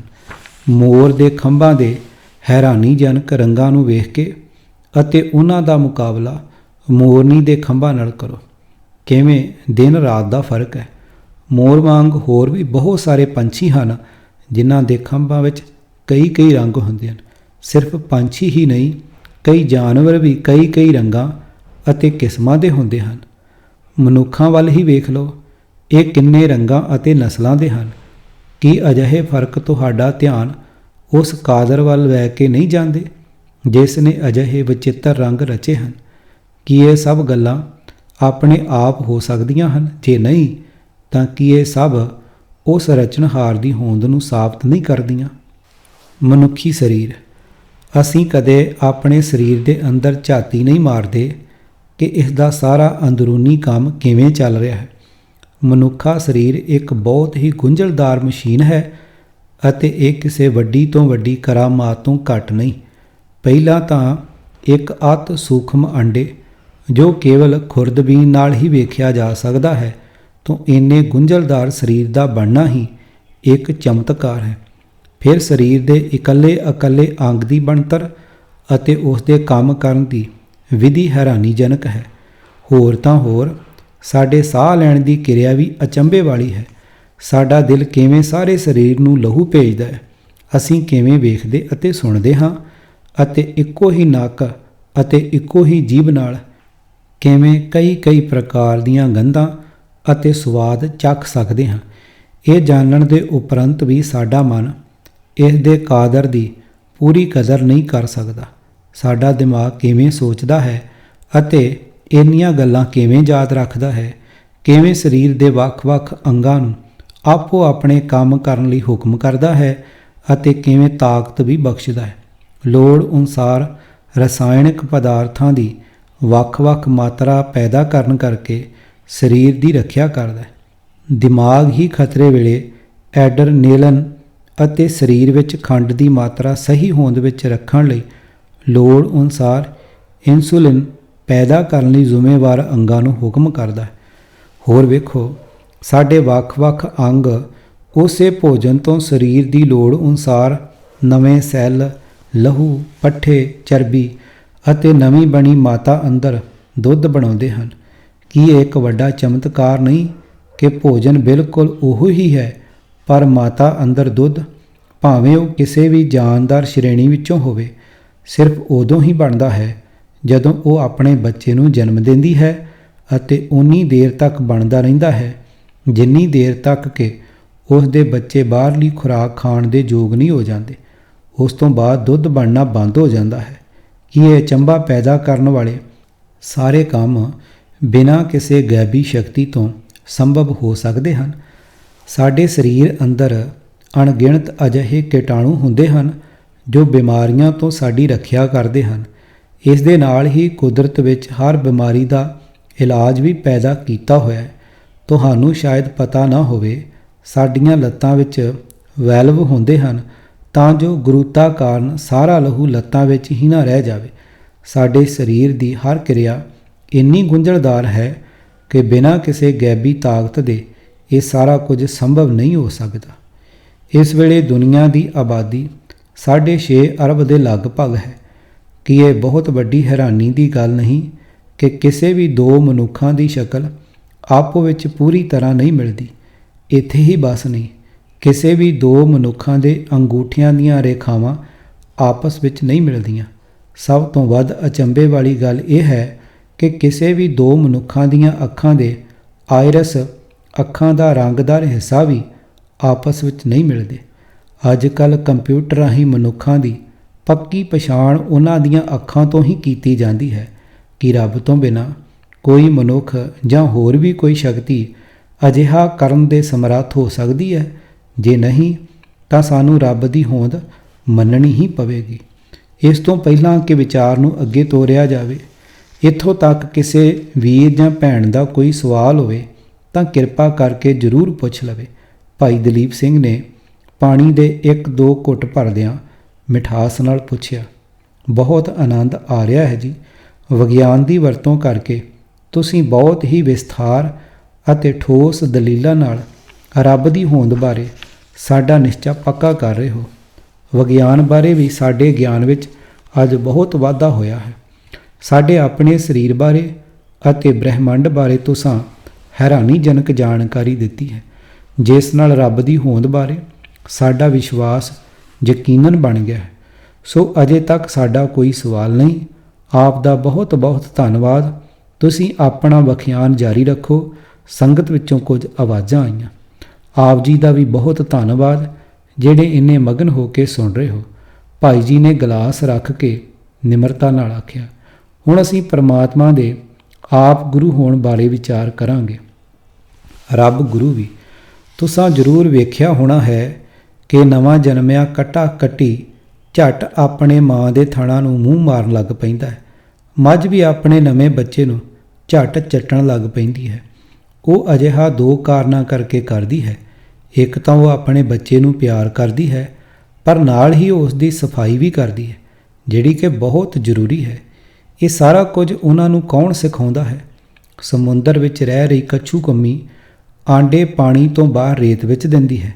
ਜਦ ਬੱਚੇ ਪੈਦਾ ਹੁੰਦੇ ਹਨ ਤਾਂ ਹੈਰਾਨੀ ਦੀ ਗੱਲ ਇਹ ਹੈ ਕਿ ਉਹ ਤੁਰੰਤ ਪਾਣੀ ਵੱਲ ਦੌੜਦੇ ਹਨ, ਹੋਰ ਕਿਸੇ ਪਾਸੇ ਨਹੀਂ ਜਾਂਦੇ। ਉਹਨਾਂ ਨੂੰ ਅਜਿਹਾ ਕੌਣ ਸਿਖਾਉਂਦਾ ਹੈ? ਬਹੁਤ ਸਾਰੇ ਪੰਛੀ ਗਰਮੀਆਂ ਅਤੇ ਸਰਦੀਆਂ ਵੱਖ-ਵੱਖ ਥਾਵਾਂ 'ਤੇ ਬਿਤਾਉਂਦੇ ਹਨ। ਅਜਿਹਾ ਕਰਦੇ ਸਮੇਂ ਉਹਨਾਂ ਨੂੰ ਸੈਂਕੜੇ ਜਾਂ ਕਈ ਹਜ਼ਾਰ ਕਿਲੋਮੀਟਰ ਸਫ਼ਰ ਤੈਅ ਕਰਨਾ ਪੈਂਦਾ ਹੈ ਅਤੇ ਹੈਰਾਨੀ ਦੀ ਗੱਲ ਹੈ ਕਿ ਉਹ ਹਰ ਸਾਲ ਇੱਕੋ ਹੀ ਸਥਾਨ 'ਤੇ ਜਾਂਦੇ ਹਨ ਅਤੇ ਉਸ ਖਾਸ ਸਥਾਨ ਨੂੰ ਕਦੇ ਨਹੀਂ ਭੁੱਲਦੇ। ਉਹ ਕਿਹੜੀ ਸ਼ਕਤੀ ਹੈ ਜਿਹੜੀ ਉਹਨਾਂ ਨੂੰ ਹਰ ਤਰ੍ਹਾਂ ਦੀ ਸੇਧ ਦਿੰਦੀ ਹੈ? ਮਨੁੱਖ ਆਪਣੇ ਆਪ ਨੂੰ ਸਭ ਨਾਲੋਂ ਵੱਧ ਚਤੁਰ ਸਮਝਦਾ ਹੈ, ਪਰ ਅਨੇਕਾਂ ਮਸ਼ੀਨਾਂ ਦੀਆਂ ਸਹੂਲਤਾਂ ਹੋਣ ਦੇ ਉਪਰੰਤ ਵੀ ਉਹ ਲੰਬੇ ਸਫ਼ਰ ਵਿੱਚ ਬਹੁਤ ਗਲਤੀਆਂ ਕਰਦਾ ਹੈ, ਪਰ ਪੰਛੀ ਨਹੀਂ। ਸਮੁੰਦਰੀ ਜਾਨਵਰ ਜਿਵੇਂ ਕਿ ਸੀਲ ਮੱਛੀਆਂ, ਪੈਂਗੁਇਨ ਆਦਿ ਵੱਡੇ ਵੱਡੇ ਸਮੂਹਾਂ ਵਿੱਚ ਰਹਿੰਦੇ ਹਨ ਅਤੇ ਆਪਸ ਵਿੱਚ ਇੰਨੇ ਮਿਲਦੇ ਜੁਲਦੇ ਹਨ ਕਿ ਉਹਨਾਂ ਦੀਆਂ ਮਾਵਾਂ ਵਾਸਤੇ ਵੀ ਪਛਾਣਨਾ ਮੁਸ਼ਕਲ ਹੁੰਦਾ ਹੈ। ਪਰ ਕੁਦਰਤ ਰੱਬ ਨੇ ਹਰ ਇੱਕ ਨੂੰ ਵੱਖੋ ਵੱਖਰੀ ਗੰਧ ਬਖਸ਼ੀ ਹੁੰਦੀ ਹੈ। ਇਸ ਗੰਧ ਕਰਕੇ ਹੀ ਮਾਵਾਂ ਉਹਨਾਂ ਨੂੰ ਪਛਾਣ ਲੈਂਦੀਆਂ ਹਨ, ਕਿਉਂਕਿ ਜਾਨਵਰ ਇੱਕ ਦੂਸਰੇ ਨੂੰ ਖਾ ਜਾਂਦੇ ਹਨ। ਕੁਦਰਤ ਰੱਬ ਨੇ ਹਰ ਇੱਕ ਜਾਨਵਰ ਨੂੰ ਆਪੋ ਆਪਣੇ ਬਚਾਅ ਲਈ ਕਈ ਭਾਂਤਾਂ ਦੇ ਬੜੇ ਵਿਚਿੱਤਰ ਢੰਗ ਬਖਸ਼ੇ ਹਨ। ਬਹੁਤਿਆਂ ਦੇ ਰੰਗ ਅਜਿਹੇ ਕਰ ਦਿੱਤੇ ਹਨ ਕਿ ਉਹ ਆਪਣੇ ਚੁਗਿਰਦੇ ਵਿੱਚ ਹੀ ਗੁੰਮ ਹੋ ਜਾਂਦੇ ਹਨ ਅਤੇ ਕਈ ਹੋਰ ਖਤਰੇ ਵੇਲੇ ਤੁਰੰਤ ਆਪਣੇ ਰੰਗ ਬਦਲ ਲੈਂਦੇ ਹਨ। ਕਈਆਂ ਨੂੰ ਤਿੱਖੇ ਕੰਡੇ ਲਾਏ ਹਨ ਅਤੇ ਕੱਛੂ ਕੰਮੇ ਵਰਗਿਆਂ ਨੂੰ ਬਹੁਤ ਸਖਤ ਪਿੱਠ ਦੀ ਢਾਲ ਦਿੱਤੀ ਹੈ। ਕਈਆਂ ਕੋਲ ਆਪਣੇ ਬਚਾਓ ਲਈ ਡੰਗ ਮਾਰਨ ਜਾਂ ਬਿਜਲੀ ਦਾ ਕਰੰਟ ਮਾਰਨ ਦੀ ਸ਼ਕਤੀ ਹੈ ਅਤੇ ਕਈਆਂ ਹੋਰਨਾਂ ਕੋਲ ਤਿੱਖੇ ਸਿੰਗ ਜਾਂ ਪੰਜੇ ਹਨ। ਇਸੇ ਤਰ੍ਹਾਂ ਮਾਸਾਹਾਰੀ ਜਾਨਵਰਾਂ ਨੂੰ ਵੀ ਸ਼ਿਕਾਰ ਕਰਨ ਵਾਸਤੇ ਲੋੜ ਅਨੁਸਾਰ ਯੋਗ ਅੰਗ ਦਿੱਤੇ ਗਏ ਹਨ। ਇਸ ਬ੍ਰਹਿਮੰਡ ਵਿੱਚ ਕੋਈ ਵੀ ਅਜਿਹਾ ਜੀਵ ਜੰਤੂ ਨਹੀਂ ਜਿਸ ਲਈ ਵਾਹਿਗੁਰੂ ਨੇ ਉਸ ਨੂੰ ਪੈਦਾ ਕਰਨ ਤੋਂ ਪਹਿਲਾਂ ਹੀ ਉਸ ਲਈ ਭੋਜਨ ਦਾ ਪ੍ਰਬੰਧ ਨਾ ਕੀਤਾ ਹੋਵੇ। ਗੁਰੂ ਅਰਜਨ ਪਾਤਸ਼ਾਹ ਜੀ ਆਪਣੇ ਪਾਵਨ ਸ਼ਬਦ ਵਿੱਚ ਫਰਮਾਉਂਦੇ ਹਨ, ਘਟ ਘਟ ਕਥਾ ਰਾਜਨ ਕੀ ਚਾਲੈ, ਘਰ ਘਰ ਤੁਝੇ ਉਮਾਹਾ, ਜੀ ਜੰਤ ਸਭ ਪਾਛੇ ਕਰਿਆ, ਪ੍ਰਥਮੇ ਰਿਜਕ ਸਮਾਹਾ। ਸਾਰੰਗ ਮਹਲਾ ਪੰਜਵਾਂ, ਅਸ਼ਟਪਦੀਆਂ, ਪੰਨਾ 1235। ਅਰਥ, ਹੇ ਭਾਈ, ਉਸ ਪ੍ਰਭੂ ਪਾਤਸ਼ਾਹ ਦੀ ਸਿਫਤ ਸਲਾਹ ਦੀ ਕਹਾਣੀ ਹਰੇਕ ਸਰੀਰ ਵਿੱਚ ਹੋ ਰਹੀ ਹੈ। ਹੇ ਪ੍ਰਭੂ, ਹਰੇਕ ਹਿਰਦੇ ਵਿੱਚ ਤੇਰੇ ਮਿਲਾਪ ਲਈ ਉਤਸ਼ਾਹ ਹੈ। ਤੂੰ ਜੀਵਾਂ ਨੂੰ ਪੈਦਾ ਪਿੱਛੋਂ ਕਰਦਾ ਹੈ, ਪਰ ਉਹਨਾਂ ਲਈ ਭੋਜਨ ਪਹਿਲਾਂ ਹੀ ਅਪੜਾ ਦਿੰਦਾ ਹੈ। ਮੱਕੜੀ ਦੇ ਜਾਲੇ ਵੱਲ ਵੇਖ ਕੇ ਦੰਗ ਰਹਿ ਜਾਈਦਾ ਹੈ ਅਤੇ ਬਿਜੜੇ ਦਾ ਆਲ੍ਹਣਾ ਤਾਂ ਕਮਾਲ ਦੀ ਕਾਰਾਗਰੀ ਹੈ ਕਿ ਇਹ ਸਾਰੀਆਂ ਹੈਰਾਨੀਜਨਕ ਚੀਜ਼ਾਂ ਵੇਖ ਕੇ ਉਸ ਕਾਦਰ ਦੀ ਯਾਦ ਨਹੀਂ ਆਉਂਦੀ ਜਿਨ੍ਹਾਂ ਨੇ ਜੀਵਾਂ ਨੂੰ ਅਜਿਹੀ ਸੂਝ-ਬੂਝ ਬਖਸ਼ੀ ਹੈ। ਗੁਰੂ ਸਾਹਿਬਾਨ ਨੇ ਕੁਦਰਤ ਵਿੱਚ ਪਰਮਾਤਮਾ ਦੀ ਇਸ ਅਲੌਕਿਕ ਸ਼ਕਤੀ ਅਤੇ ਉਸ ਦੇ ਆਪ ਹੀ ਗੁਰੂ ਹੋਣ ਨੂੰ ਵੇਖ ਕੇ ਹੀ ਤਾਂ ਫਰਮਾਇਆ ਹੈ, ਆਪੇ ਕਰਤਾ ਪੁਰਖ ਵਿਧਾਤਾ, ਜਿਨ ਆਪੇ ਆਪ ਉਪਾਏ ਪਛਾਤਾ, ਆਪੇ ਸਤਿਗੁਰ ਆਪੇ ਸੇਵਕ, ਆਪੇ ਸ੍ਰੇਸ਼ਟ ਉਹ ਪਾਈ ਹੈ। ਮਾਰੂ ਮਹੱਲਾ ਪਹਿਲਾ ਪੰਨਾ 1025। ਅਰਥ, ਅਕਾਲ ਪੁਰਖ ਨੇ ਆਪ ਹੀ ਸ੍ਰਿਸ਼ਟੀ ਪੈਦਾ ਕੀਤੀ ਹੈ ਅਤੇ ਆਪ ਹੀ ਉਸ ਵਿੱਚ ਵਿਆਪਕ ਹੈ। ਉਸ ਨੇ ਪੈਦਾ ਕਰਕੇ ਆਪ ਹੀ ਆਪਣੀ ਪਛਾਣ ਬਖਸ਼ੀ ਹੈ। ਇਸ ਪੈਦਾ ਕੀਤੀ ਸ੍ਰਿਸ਼ਟੀ ਵਿੱਚ ਉਹ ਆਪ ਹੀ ਸਦੀਵੀ ਗੁਰੂ ਹੈ ਅਤੇ ਆਪ ਹੀ ਸੇਵਕ ਹੈ। ਆਦਿ ਗੁਰੇ ਨਮः, ਜੁਗਾਦਿ ਗੁਰੇ ਨਮः, ਸਤਿਗੁਰੇ ਨਮः, ਸ੍ਰੀ ਗੁਰਦੇਵ ਨਮः। ਗੌੜੀ ਸੁਖਮਨੀ ਮਹੱਲਾ ਪੰਜਵਾਂ ਪੰਨਾ 262। ਅਰਥ, ਸਭ ਤੋਂ ਵੱਡੇ ਅਕਾਲ ਪੁਰਖ ਨੂੰ ਮੇਰੀ ਨਮਸਕਾਰ ਹੈ, ਜੋ ਸਭ ਦਾ ਮੁੱਢ ਹੈ ਅਤੇ ਜੋ ਜੁਗਾਂ ਦੇ ਮੁੱਢ ਤੋਂ ਹੈ। ਸਤਿਗੁਰੂ ਨੂੰ ਮੇਰੀ ਨਮਸਕਾਰ ਹੈ। ਸ੍ਰੀ ਗੁਰਦੇਵ ਜੀ ਨੂੰ ਮੇਰੀ ਨਮਸਕਾਰ ਹੈ। ਵਾਹ ਖਸਮ ਤੂੰ ਵਾਹ, ਜਿਨ ਰਚ ਰਚਨਾ ਹਮ ਕੀਏ, ਸਾਗਰ ਲਹਿਰ ਸਮੁੰਦ ਸਰ, ਵੇਲ ਵਰਸ ਵਰਾ। ਸ਼ਲੋਕ ਮਹੱਲਾ ਪਹਿਲਾ ਪੰਨਾ 788। ਅਰਥ, ਹੈ ਮਾਲਕ ਤੂੰ ਧਨ ਹੈ, ਤੂੰ ਧਨ ਹੈ, ਜਿਸ ਜਗਤ ਰਚਨਾ ਕਰਕੇ ਅਸਾਂ ਜੀਵਾਂ ਨੂੰ ਪੈਦਾ ਕੀਤਾ ਹੈ। ਸਮੁੰਦਰ ਦੀਆਂ ਲਹਿਰਾਂ, ਤਲਾਬ, ਹਰੀਆਂ ਵੇਲਾਂ ਅਤੇ ਵਰਖਾ ਕਰਨ ਵਾਲੇ ਬੱਦਲ ਸਾਰੇ ਤੂੰ ਹੀ ਪੈਦਾ ਕੀਤੇ ਹਨ। ਇਹ ਸਾਰੀਆਂ ਹੈਰਾਨੀਜਨਕ ਘਟਨਾਵਾਂ ਅਤੇ ਅਲੌਕਿਕ ਤੱਥ ਵੇਖ ਕੇ ਸਮਝ ਕੇ ਕਿ ਅਜੇ ਵੀ ਕਿਸੇ ਨੂੰ ਕੋਈ ਸ਼ੱਕ ਰਹਿ ਸਕਦਾ ਹੈ ਕਿ ਇਸ ਸਾਰੇ ਪ੍ਰਬੰਧ ਪਿੱਛੇ ਕਿਸੇ ਗੈਬੀ ਸ਼ਕਤੀ ਦਾ ਹੱਥ ਹੈ, ਜਿਹੜੀ ਸਾਨੂੰ ਦਿਸਦੀ ਤਾਂ ਨਹੀਂ, ਪਰ ਅਸੀਂ ਉਸ ਦੀ ਹੋਂਦ ਮੰਨਣ ਲਈ ਮਜਬੂਰ ਹੋ ਜਾਂਦੇ ਹਾਂ। ਇਹ ਸ਼ਕਤੀ ਹੀ ਰੱਬ ਹੈ, ਜਿਸ ਨੂੰ ਅਸੀਂ ਸਤਿਗੁਰੂ ਦੀ ਮਿਹਰ ਨਾਲ ਹੀ ਵੇਖ ਸਕਦੇ ਹਾਂ। ਆਓ ਹੁਣ ਸਤਿਗੁਰੂ ਬਾਰੇ ਵੀ ਸੰਖੇਪ ਵਿੱਚ ਵਿਚਾਰ ਕਰੀਏ ਕਿ ਉਹ ਕਿਸ ਸ਼ਕਤੀ ਦਾ ਨਾਮ ਹੈ।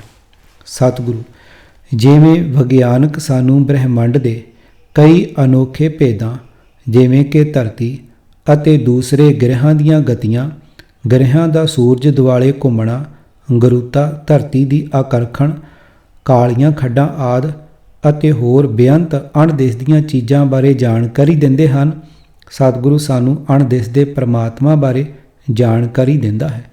ਸ੍ਰੀ ਗੁਰੂ ਗ੍ਰੰਥ ਸਾਹਿਬ ਦੀ ਸਾਰੀ ਬਾਣੀ ਪਰਮਾਤਮਾ ਅਤੇ ਉਸ ਦੀ ਸਿਫਤ ਸਲਾਹ ਨਾਲ ਹੀ ਭਰੀ ਪਈ ਹੈ। ਜੇਕਰ ਸਾਨੂੰ ਗੁਰੂ ਸਾਹਿਬਾਨ 'ਤੇ ਦ੍ਰਿੜ ਵਿਸ਼ਵਾਸ ਹੈ ਤਾਂ ਅਸੀਂ ਉਹਨਾਂ ਦੇ ਫਰਮਾਨ ਤੋਂ ਕਿਵੇਂ ਇਨਕਾਰੀ ਹੋ ਸਕਦੇ ਹਾਂ। ਜਿਵੇਂ ਕਿ ਗੁਰੂ ਨਾਨਕ ਸਾਹਿਬ ਨੇ ਮੂਲ ਮੰਤਰ ਅਸਲ ਵਿੱਚ ਮੰਗਲਾਚਰਨ ਵਿੱਚ ਸਤਿਗੁਰ ਪ੍ਰਸਾਦ ਕਹਿ ਕੇ ਹੀ ਸਪਸ਼ਟ ਕਰ ਦਿੱਤਾ ਹੈ ਕਿ ਇਹ ਅਕਾਲ ਪੁਰਖ ਦਾ ਅਟਲ ਨਿਯਮ ਹੈ ਕਿ ਅਕਾਲ ਪੁਰਖ ਦੀ ਪ੍ਰਾਪਤੀ ਕੇਵਲ ਅਤੇ ਕੇਵਲ ਗੁਰੂ ਦੀ ਕਿਰਪਾ ਨਾਲ ਹੀ ਹੋ ਸਕਦੀ ਹੈ। ਸਤਿਗੁਰੂ ਸਾਨੂੰ ਨਾ ਕੇਵਲ ਵਾਹਿਗੁਰੂ ਦੀ ਹੋਂਦ ਦਾ ਦ੍ਰਿੜ ਵਿਸ਼ਵਾਸ ਹੀ ਕਰਾਉਂਦੇ ਹਨ, ਸਗੋਂ ਉਸ ਦੀ ਪ੍ਰਾਪਤੀ ਦਾ ਰਸਤਾ ਵੀ ਦੱਸਦੇ ਹਨ। ਸਤਿਗੁਰੂ ਫਰਮਾਉਂਦੇ ਹਨ ਕਿ ਪਰਮਾਤਮਾ ਆਪ ਤਾਂ ਸ਼ੁੱਧ ਸਰੂਪ ਹੈ, ਭਾਵ ਉਸ ਵਿੱਚ ਕੋਈ ਅਵਗੁਣ ਨਹੀਂ, ਪਰੰਤੂ ਮਾਇਆ ਵਿੱਚ ਗ੍ਰਸੇ ਹੋਣ ਕਰਕੇ ਮਨੁੱਖ ਅਵਗੁਣਾਂ ਨਾਲ ਭਰਪੂਰ ਹੈ। ਭਾਵੇਂ ਪਰਮਾਤਮਾ ਬ੍ਰਹਿਮੰਡ ਦੇ ਕਣ-ਕਣ ਵਿੱਚ ਵੱਸਦਾ ਹੈ, ਪਰ ਮਨੁੱਖ ਉਸ ਵਿੱਚ ਉਦੋਂ ਹੀ ਸਮਾ ਸਕਦਾ ਹੈ, ਇੱਕਮਿਕ ਹੋ ਸਕਦਾ ਹੈ, ਜਦੋਂ ਉਹ ਅਵਗੁਣਾਂ ਤੋਂ ਰਹਿਤ ਹੋ ਜਾਵੇ ਅਤੇ ਉਸ ਵਿੱਚ ਪਰਮਾਤਮਾ ਵਾਲੇ ਸਾਰੇ ਗੁਣ ਆ ਜਾਣ। ਅਜਿਹਾ ਕਰਨ ਵਾਸਤੇ ਮਨੁੱਖ ਲਈ ਇਹ ਜ਼ਰੂਰੀ ਹੈ ਕਿ ਉਹ ਸੁਰਤ ਜੋੜ ਕੇ ਵਾਹਿਗੁਰੂ ਦਾ ਨਾਮ ਜਪੇ ਅਤੇ ਹੌਲੀ-ਹੌਲੀ ਅਵਗੁਣਾਂ ਦਾ ਤਿਆਗ ਕਰੀ ਜਾਵੇ। ਅਜਿਹਾ ਕਰਨ ਨਾਲ ਉਸ ਵਿੱਚ ਸ਼ੁਭ ਗੁਣ ਪ੍ਰਵੇਸ਼ ਕਰਦੇ ਜਾਣਗੇ ਅਤੇ ਉਸ ਨੂੰ ਇੱਕ ਵਿਸ਼ੇਸ਼ ਬੁੱਧੀ ਦੀ ਪ੍ਰਾਪਤੀ ਹੋਵੇਗੀ, ਜਿਹੜੀ ਉਸ ਨੂੰ ਪਰਮਾਤਮਾ ਦੇ ਦਰਸ਼ਨ ਕਰਵਾਉਣ ਦੇ ਯੋਗ ਬਣਾ ਦੇਵੇਗੀ। ਇਸ ਅਵਸਥਾ ਨੂੰ 10ਵਾਂ ਦੁਆਰ ਵੀ ਆਖਿਆ ਗਿਆ ਹੈ, ਜਿਸ ਬਾਰੇ ਕਦੇ ਫਿਰ ਵਿਸਥਾਰ ਨਾਲ ਵਿਚਾਰ ਕੀਤੀ ਜਾਵੇਗੀ। ਇਸ ਅਵਸਥਾ 'ਤੇ ਪਹੁੰਚ ਕੇ ਮਨੁੱਖ ਪਰਮਾਤਮਾ ਨੂੰ ਆਪਣੇ ਅੰਗ ਸੰਗ ਵੇਖਦਾ ਹੈ। ਕੁਝ ਜ਼ਰੂਰੀ ਸ਼ੁਭ ਗੁਣ ਇਹ ਹਨ। ਨੰਬਰ 1, ਕੇਵਲ ਇੱਕ ਪਰਮਾਤਮਾ ਵਿੱਚ ਦ੍ਰਿੜ ਵਿਸ਼ਵਾਸ ਰੱਖ ਕੇ ਉਸ ਦਾ ਨਾਮ ਜਪਣਾ। ਨੰਬਰ 2, ਹੋਰ ਕਿਸੇ ਦੇਵੀ ਦੇਵਤੇ ਨੂੰ ਨਹੀਂ ਮੰਨਣਾ ਅਤੇ ਨਾ ਹੀ ਕਿਸੇ ਮੜੀ ਜਾਂ ਸਮਾਧ ਨੂੰ ਸਿਰ ਨਿਵਾਉਣਾ। ਨੰਬਰ 3, ਕਿਰਤ ਇਮਾਨਦਾਰੀ ਦੀ ਕਰਨੀ, ਕਿਸੇ ਦਾ ਹੱਕ ਨਹੀਂ ਮਾਰਨਾ ਅਤੇ ਲੋੜਵੰਦਾਂ ਦੀ ਸਹਾਇਤਾ ਕਰਨੀ, ਹਰ ਇੱਕ ਨਾਲ ਪਿਆਰ ਅਤੇ ਨਿਮਰਤਾ ਵਾਲਾ ਵਰਤਾਓ ਕਰਨਾ। ਨੰਬਰ 4, ਨਾ ਹੀ ਜ਼ੁਲਮ ਕਰਨਾ ਤੇ ਨਾ ਹੀ ਜ਼ੁਲਮ ਸਹਿਣਾ। ਨੰਬਰ 5, ਕਿਸੇ ਦੀ ਅਯੋਗ ਉਸਤਤ ਜਾਂ ਨਿੰਦਿਆ ਨਾ ਕਰਨੀ, ਪਰ ਕਿਸੇ ਦਾ ਦਿਲ ਨਹੀਂ ਦੁਖਾਉਣਾ।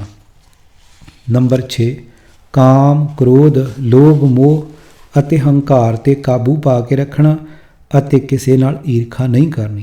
ਨੰਬਰ 7 ਨਸ਼ੇ ਵਾਲੀਆਂ ਚੀਜ਼ਾਂ ਤੋਂ ਪਰਹੇਜ਼ ਕਰਨਾ ਅਤੇ ਭੋਜਨ ਸਾਦਾ ਛਕਣਾ।